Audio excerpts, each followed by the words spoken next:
জল নেই? জল শেষ হয়ে গেল নাকি? এই জানো তো, গ্রামের সব জলাশয়ের জলস্তর না নেমে গেছে, পুকুরও শুকিয়ে গেছে, কুয়োতে জল অনেক নিচে চলে গেছে। কি যে হবে কে জানে। এই বছর তো বৃষ্টি হয়েছে কম, তার উপর মানুষজন জল ব্যবহারের চেয়ে নষ্ট করে বেশি। দেখি, মহারাজকে বলতে হবে।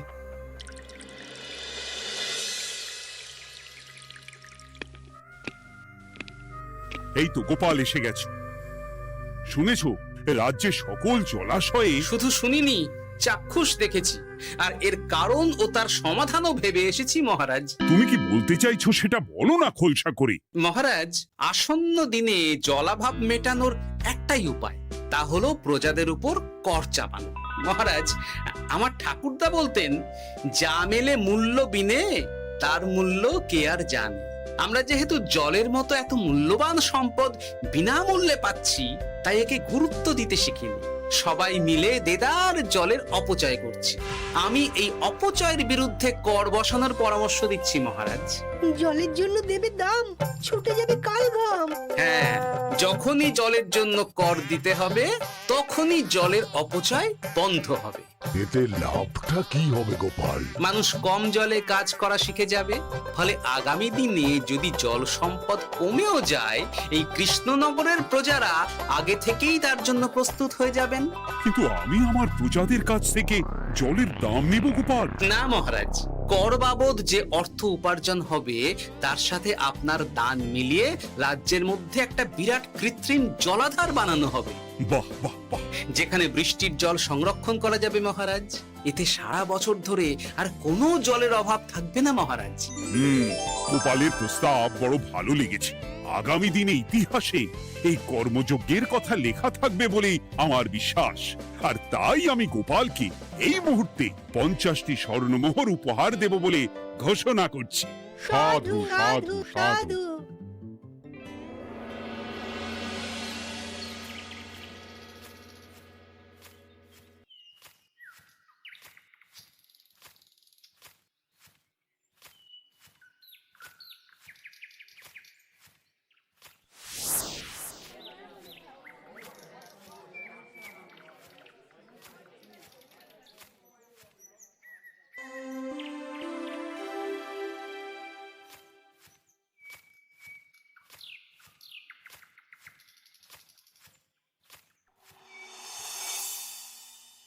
মানে আমার এই এতটুকু স্বাদ তুমি পূর্ণ করবে না?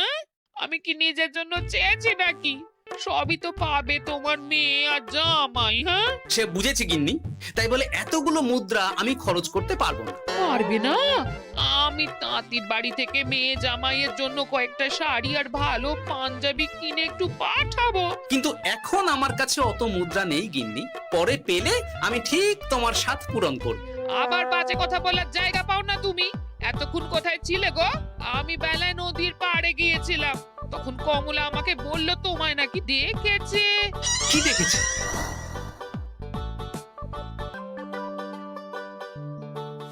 কোথায় গেল? এত বড় মুদ্রার থলে কি হাওয়াতে উবে গেল নাকি? এই রে, এ তো মহা ঝামেলা। কখন কে যে গিন্নিকে খবর দিচ্ছে সেটা টেরও পাইনি। বলি মুখে কুলু পাটলে যে বড়, বলি রাজা মশাইয়ের কাছ থেকে যে এত রোজগার করো, সেই মুদ্রা যায় কোথায়? আহ, কানের মাথা খেও না তো। আমি কি তোমার কোনো কিছুর অভাব রেখেছি? বলো একবার।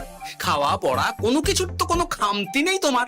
মানছি রাখোনি, কিন্তু তাই বলে আমিও তোমার স্ত্রী, তোমার গিন্নি গো, গিন্নি, তাই না?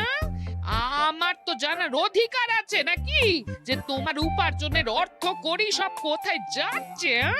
জানবে জানবে, সব জানবে। এখন কিছু খেতে দাও দেখি, পেটে ছুঁচোয় ডন বৈঠক মারছে। না, এরপর থেকে আর মহারাজের কাছে উপহার পেলে ওইভাবে খোলা হাটের মধ্যে দিয়ে আসা যাওয়া করা যাবে না।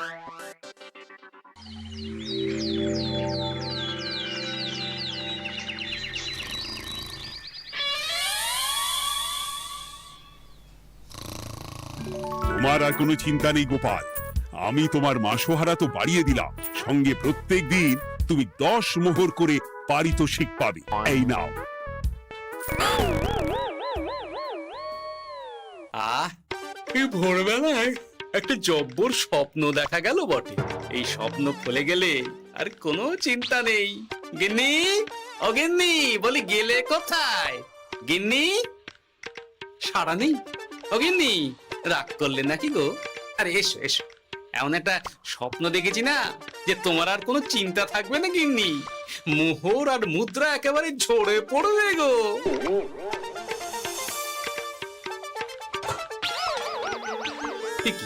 এইসব ফলাহার সাজিয়ে রেখে গেল কোথায় গিন্নি? নিজের বাপের বাড়িতে তো যাবে না, কেউ নেই সেখানে। মেয়ের বাড়ি গেল নাকি? না, মেয়ের বাড়িতে তো গিন্নি যায় না। তাহলে না না, খালি পেটে এত ভাবতে পারছি না। আগে মুখ হাত ধুয়ে এসে কিছু খেয়ে নি, তারপর দেখি গিন্নি কোথায় গেল। না, গিন্নিকে তো কোথাও দেখলাম না। গেল কোথায়? যাকে আগে রাজবাড়িতে তো যাই, ফেরার সময় না হয় আবার খোঁজ নেব, ততক্ষণে ফিরেও আসতে পারে।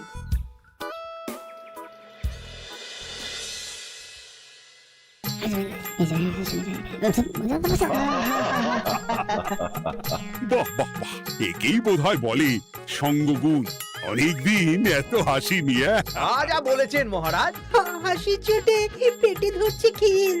কর্তা আর গিন্নিতে দেখছি রয়েছে অনেক মেল।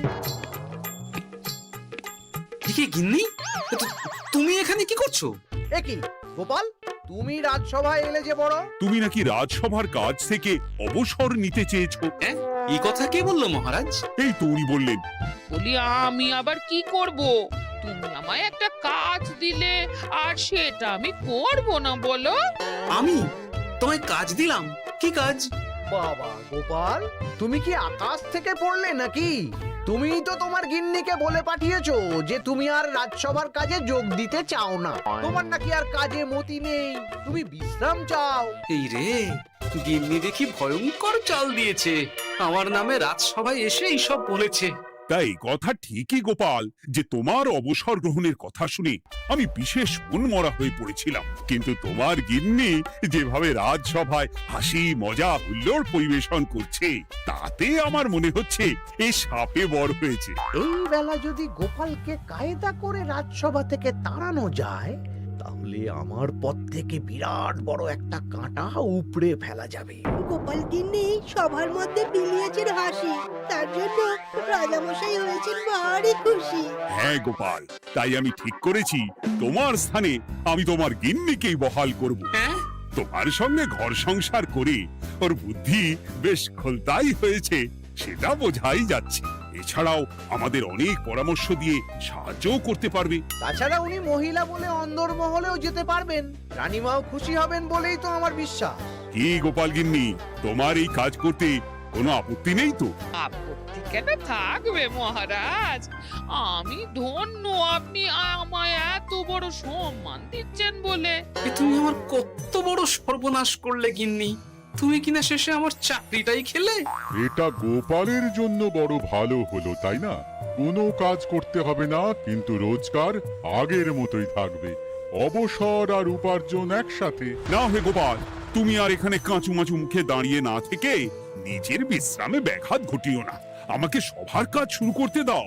যথা আজ্ঞা মহারাজ।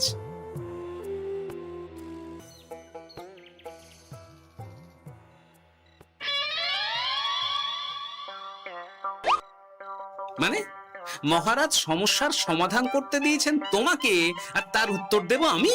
কেন? তুমি আমার চাকরি খাবে আর তোমার সেই চাকরি রাখার দায় নেব আমি? হ্যাঁ হ্যাঁ, নেবে। মানে কাল রাজসভায় মহারাজের সমস্যার সমাধান করব, সেই মতো কথা দিয়ে এসেছি। হ্যাঁ, আগাম 10টা মুদ্রাও বাগিয়ে এনেছি। তার থেকে তোমায় একটা মুদ্রা দিলাম। এখন মানে মানে আমাকে উত্তর বলে দেবে, না হলে আমি। কেন দেব? আমি পাবো একটা মুদ্রা, আর তুমি আমার কাছে উত্তর জেনে নিয়ে সেটাই বলে পাবে 9 মুদ্রা। কিছুতেই না। বলবে না? না। তাহলে ভালো করে শুনে রাখো, আজ থেকে ঘরের উনুনে হাঁড়ি চড়বে না। চাকরি তো খুইয়েইছো, এবার না খেয়ে প্রাণটা খোয়ানোর জন্য তৈরি হয়ে যাও। হ্যাঁ। ওরে বাবা, এমন কথা কেন বলছো গো গিন্নি? তুমি তো জানো যে খিদে একদম সহ্য করতে পারি না। এখন যদি তুমি এইসব বলো, তাহলে আমার রক্ষে নেই গো। বেশ, তা তাহলে আমি যা জানতে চাইছি শ্বশুর শ্বশুর করে বলে ফেলো দেখি। এ আমি কি শাঁখের করাতে পড়লাম রে বাবা! ঠাকুর, এত দুর্ভোগ লেখা ছিল, ঘরে বাইরে সব জায়গায় এত হেনস্থা যে সহ্য করা যায় না ঠাকুর।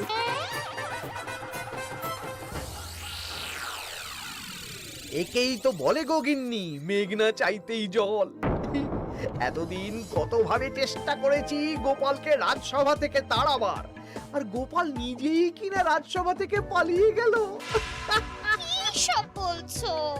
তোমার শরীর ঠিক আছে তো? শরীর মন সব ঠিক আছে, তবে গোপালের বদলে কাকে বহাল করা হয়েছে শুনলে তোমার মাথা ঘুরে যাবে। কাকে? গোপাল গিন্নিকে। আমার কিন্তু বিষয়টা খুব একটা সরল ঠেকছে না গো। গোপাল ভাঁড়ের বুদ্ধি তো আর যে সে বুদ্ধি নয়।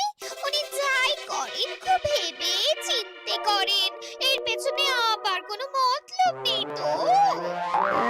এটা তুমি মন্দ বলনি গিন্নি, গোপালকে নিয়ে সত্যিই কোনো বিশ্বাস নেই। ও কখন কি ঘোট পাকাচ্ছে বলা যায় না। আমাকেও সাবধানে থাকতে হবে, দেখতে হবে যে গোপাল আসলে কি চাল চালতে চাইছে।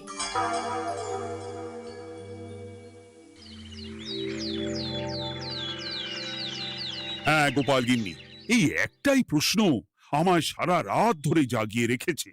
মানুষ মরে ভূত হয়, ভূত কি মরে? তাহলে ভূত মরলে কি হয়?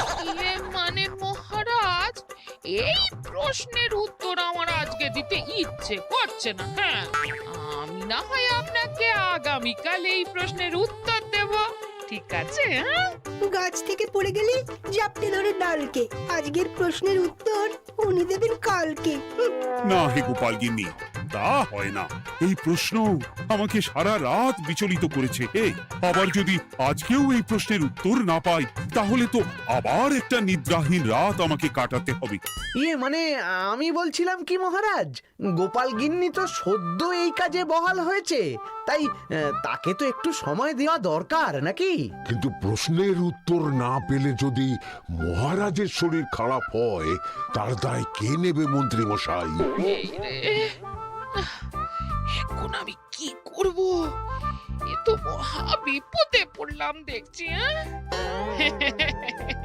আচ্ছা মহারাজ, ঠিক আছে ঠিক আছে, আমি এই প্রশ্নের উত্তর দেব, কিন্তু আমার না একটু সমস্যা আছে। খোলা হাওয়াতে গিয়ে না দাঁড়ালে আমার ঠিক মাথা খোলে না, তাই বলছিলাম। তাই না হয় যাও, হাওয়া খেয়ে এসে মাথাটা খোলতাই করে নাও, কিন্তু এই প্রশ্নের উত্তর আমাকে আজকেই দিতে হবে। হ্যাঁ,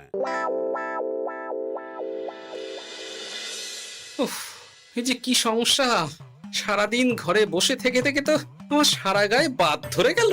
সেই সকাল বেলা আমাকে ফলাহার করিয়ে দিয়ে গিন্নি তো চলে গেছে রাজবাড়িতে চাকরি করতে। এদিকে আমার যে পেটে কিচ্ছুটি নেই, তার কি হবে? মহারাজ দোকানে গিয়ে যে ভালো মন্দ খাবো তারও উপায় নেই, তাহলেই তো কাঁড়ি কাঁড়ি খরচা। না, একবার দেখি তো উনুন ধরিয়ে অন্তত ভাতটা চাপাতে পারি কিনা, তাহলে গিন্নির ওই হাঁড়ি না চড়ার হুমকির হাত থেকে অন্তত বাঁচা যাবে।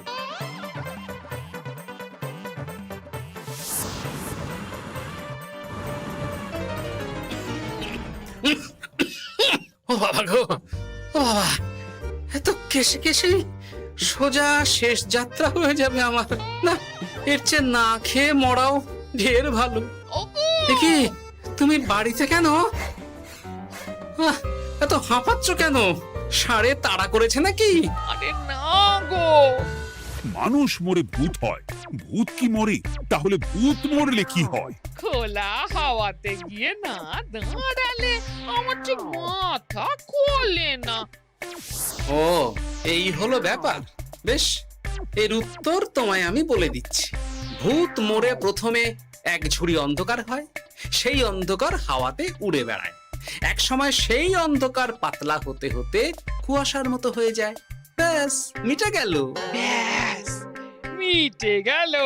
যদি রাজা মশাই এই কথা বিশ্বাস না করেন, তুমি হলপ করে বলবে আপনি যখন মরবেন একদম মিলিয়ে নেবেন মহারাজ, এর চেয়ে এক পা এদিক ওদিক হয় না যেন। হ্যাঁ, এই না হলে তুমি গোপাল ভাঁড়, বুঝেছো তাহলে?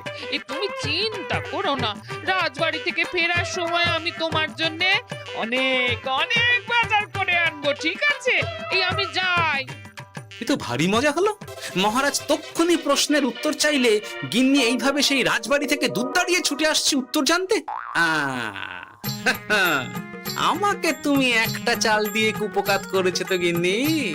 এইবার বুঝবে কত ধানে কত চাল।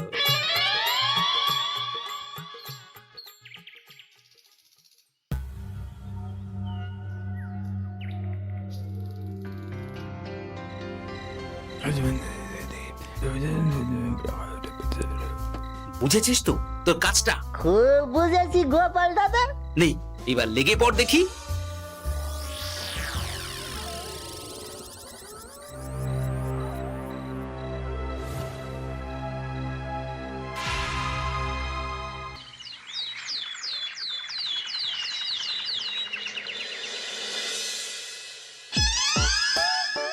তাহলে আর বলছি কি তোমাদের, সকালবেলায় উঠে দেখি মুখের এই হাল।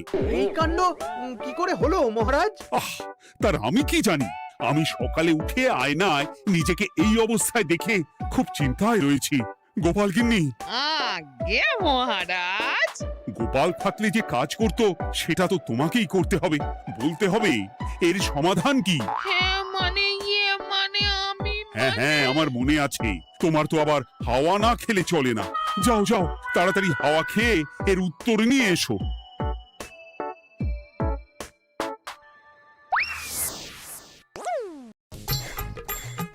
এই জন্য তুমি এত দূর ছুটে এলে গিন্নি? মহারাজকে বলবে যে তিনি যেন আজ রাতে চাদরটা মুখে ভালো করে মুড়িয়ে ঘুমোন, তাহলেই মিটে যাবে। এই রং চলে যাবে আর নতুন করে কিছু হবেও না। ও মা, বলি এত সোজা সমাধান? হ্যাঁ? তা নয় তো কি?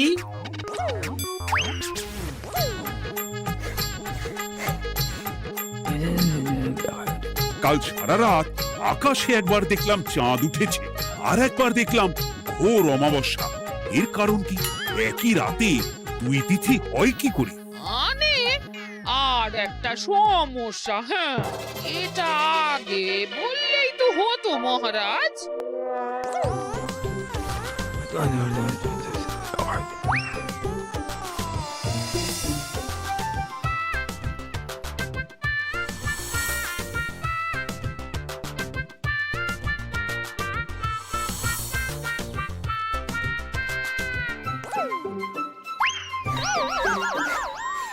এ কি, তুমি হাওয়া খেতে গিয়ে এইভাবে খাবি খাচ্ছ কেন গোপাল গিন্নি? এর কারণ আমি জানি মহারাজ। সে কি কাণ্ড! তুমি কি করে জানলে? গোপাল গিন্নি মোটেও হাওয়া খেতে যায়নি মহারাজ, সে গেছিল নিজের বাড়িতে গোপালের কাছে আপনার বলা প্রশ্নের উত্তর জেনে আসতে। মানে গোপাল গিন্নি তার মানে আমাকে ঠকিয়েছে? তা জানি না মহারাজ, তবে আমার মনে হয় এর পেছনে গোপালের কোনো গভীর ষড়যন্ত্র আছে, না হলে সে এমনটা করবে কেন? আর এক রাতেই আপনার সাথে এতগুলো অদ্ভুত ঘটনা পর পর ঘটবে কেন? বটে, এক্ষুনি গোপালকে ডেকে আনো।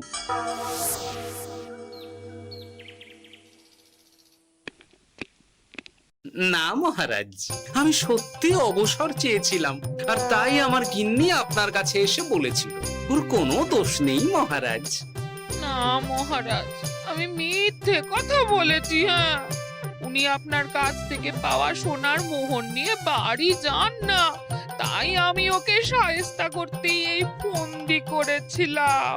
আসলে মহারাজ, আমি আপনার কাছ থেকে পাওয়া সোনার মোহর জল প্রকল্পের কাজে লাগাবো বলে কিছু জনকে নিয়ে একটা দল গঠন করতে গিয়েছিলাম, আর তাদের কাছেই ওগুলো রেখে এসেছি। এটা যদি আমার দোষ হয় তাহলে আমি ক্ষমা প্রার্থী মহারাজ। সাধু গোপাল, সাধু তোমার উত্তর। এই কাণ্ড! আর এদিকে রাজবাড়ি থেকে বাড়ি, আর বাড়ি থেকে রাজবাড়ি করতে করতে আমার প্রাণ ওষ্ঠাগত হয়ে গেছে মহারাজ।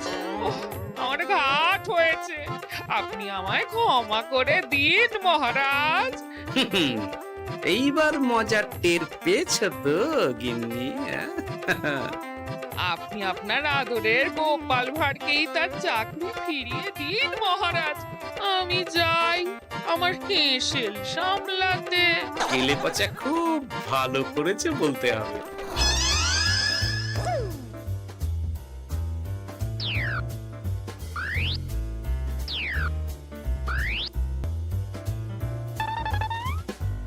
তবে মহারাজ, অমাবস্যা পূর্ণিমা সব আমার বুদ্ধিতেই কেলেপচা করেছিল। আপনার ওই মুখের রং, ওটি একটি বিশেষ রং যার আয়ু একদিন, তাই ওটা এমনিই মিলিয়ে গেছে। হ্যাঁ, সেই বরং ভালো। তুমি তোমার গিন্নিকে নিস্তার দাও গোপাল। তাছাড়া আমিও আমার গোপালকে ছেড়ে আর থাকতে পারছি না। যথা আজ্ঞা মহারাজ। আমারও যে আর এই অবসর ভালো লাগছে না মহারাজ। গোপাল ছাড়া রাজসভা যে লাগে ফাঁকা ফাঁকা, তাই তো আবার চাকরিতে তাকে বহাল রাখা।